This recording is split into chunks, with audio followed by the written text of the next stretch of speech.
Napapahanga tayo sa laro na ipinapakita ng Strong Group dito sa Jones Cup 2025 at lahat nga sila mapa-local o import ay merong impact na nagagawa para manalo ang kanilang team. Isa sa talagang naghahalimaw sa laro ay ang 27 years old center na si Tajuan Aji. Malakas na laro ang kanyang ipinapakita sa loob ng paint, kagaya na lamang dito naka-armlock na nga ang kanyang defender, nagawa pang maipasok ang kanyang tira and 1 ang resulta. Kapag wala naman siyang bantay at naiwan na open ito, ganito ang kanyang nagagawa, malupit na slam dunk para sa Strong Group big man. Dahil sa laki at ganda na rin ng frame ni Tajuan Aji, napapaatras nga rin niya ang mga defender, tumatalsik sila kapag si Aji ang umaatake sa basket. Galawang big man, marami itong si Tajuan at dito konting bangga para magkaroon ng espasyo na pa-fade away ng konti na libre na nga para sa isang 2 points. Hindi lamang dito sa Jones Cup nagpapakita ng dominance si Tajuan Aji dahil maging sa French League ay talagang malakas ang laro ang kanyang naipapamalas sa kanilang team.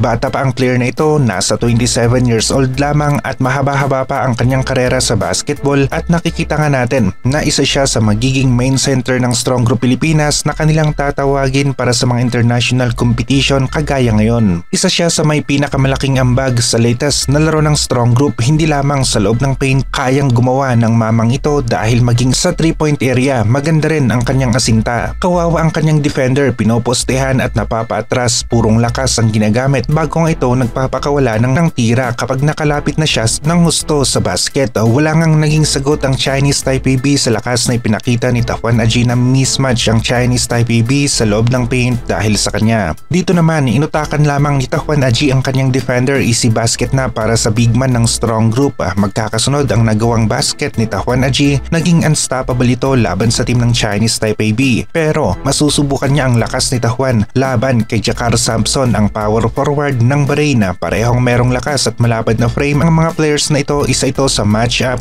na inaabangan natin sa loob ng paint. Tumba ang defender dito kay Aji tapos wala pa ngang nagawa ang second defender sa loob ng paint laban sa opensa ni Tajuan. Isa talagang malakas na pwersa si Aji sa shaded area. Ilang ulit na ipinakita ni Tajuan Aji ang kanyang kakayahan sa pag-score gamit ang kanyang lakas at gilawang big man at wala talagang nagawa ang Chinese Taipei B kontra sa mamang ito. 5 wins na ang Strong Group at wala pa rin silang talo dito sa Jones Cup 2025. Maging ang Bahrain malinis nga rin ang record pero masusubukan naman ang lakas nila kontra sa team ng Chinese Taipei A ngayong araw at kung nagawa ng Bahrain na maisahan ang team ng Chinese Taipei A na nalo sila sa kanilang laro ay magiging isang parang championship match ang magaganap sa pagitan ng Strong Group at ng Bahrain sa Sabado. Palagi namang merong ambag ang mga locals natin, Dave Ildefonso, isa sa nagpakitang gilas dito sa Jones Cup kasama sina Renz Abando at Javi Gomez. Nabanggit ni Renz Abando na hopefully pagkatapos ng Jones Cup ay baka magkaroon na ito ng contract sa isang team overseas ang tinutukoy ni Abando dito at merong chance na makasungkit nga siya ng kontrata sa isang team overseas dahil meron talagang mga